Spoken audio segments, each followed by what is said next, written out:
Pinoy Mixed Martial Arts Legend Edward Fulayang kontra sa Pinoy Boxing Legend na si Manny Pacquiao. Fulayang handang kasahan si Pacman sa isang boxing exhibition match. Sam Goodman nagka-hand injury kontra sa taga-Thailand na si Chinoy Wurawut. Pagkatapos sa tinalo si Wurawut, gustong isusunod na ang halimaw ng Japan na si Naoya Inoue. Ito po ang mga pinagbabatayan ng ating kwentuhan. Kaya tara, kwentuhan na!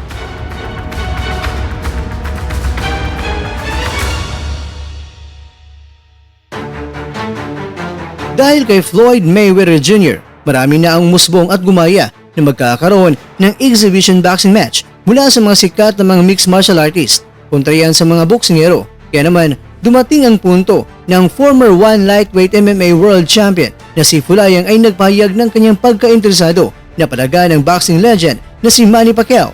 Noong nakarang araw ng Martes, July 9 ay nagkaroon ng pagkakataon na na-interview itong si Fulayang sa programang Duan 1206 hardball program na kung saan ang binansagang landslide ay handang magpapadaos-dos para lang labanan itong si Pacman.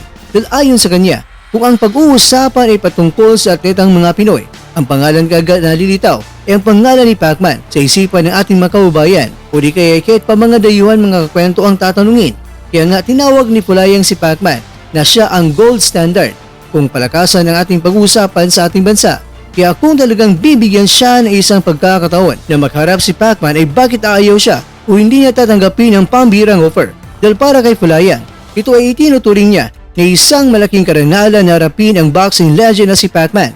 Dagdag pa ni Fulayang, para sa kanya, ang Pacman kontra Fulayang ay isang puno ng intriga at kapanapanabik na laban kung may kasa para sa mga kababayan nating mga Pinoy. Dalawang mga Filipino icons ang maglalaban sa ibabaw ng lona.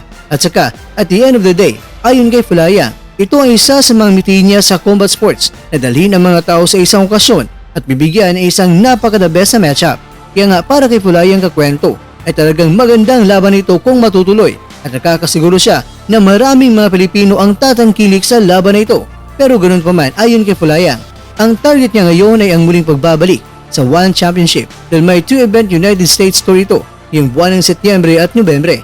At priority pa rin ni Fulayang ngayon ang MMA kaya siya ay nagnanais na makalaban muli sa One Championship dahil sa dalawang events na gaganapin nila sa Amerika ngayong taon. Kaya ang hiling niya ay sana talaga na may isama siya sa fight card na yon.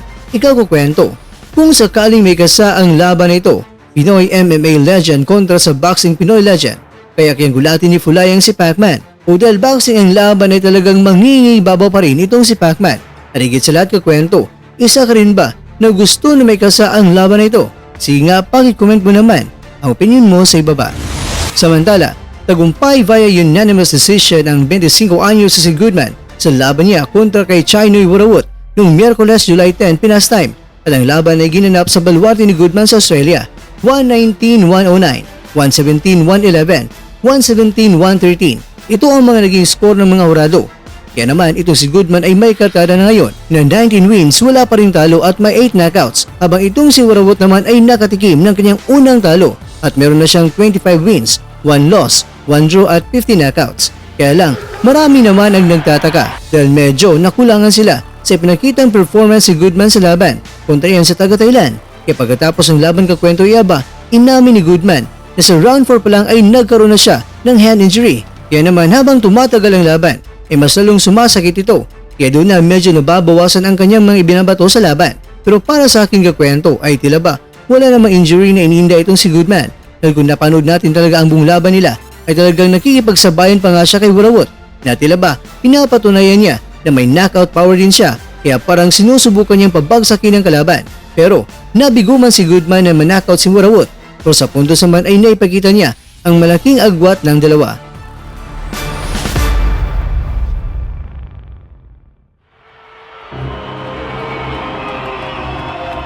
Pangkakakwento, pagkatapos ng laban ay na-interview itong si Sam Goodman at sinabi niya na walang gusto niyang makaharap sa susunod niya na laban kundi ang The Monster ng Japan. Ikaw kukwento, naniniwala ka bang si Goodman na ang unang makakapagpapalasap kay Inoue ng unang talo o di kaya sa kamay ni Inoue ay tihaya, gapang at gulong din ang mamang ito?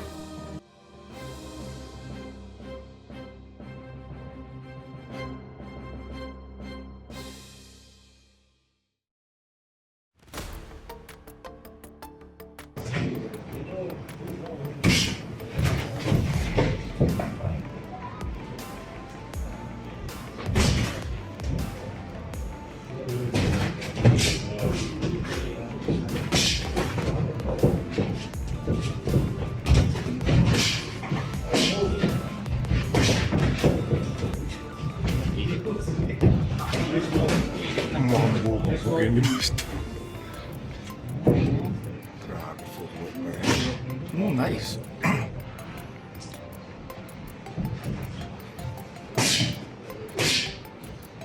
Nice catch.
At dyan, nagtatapos ang ating kwento.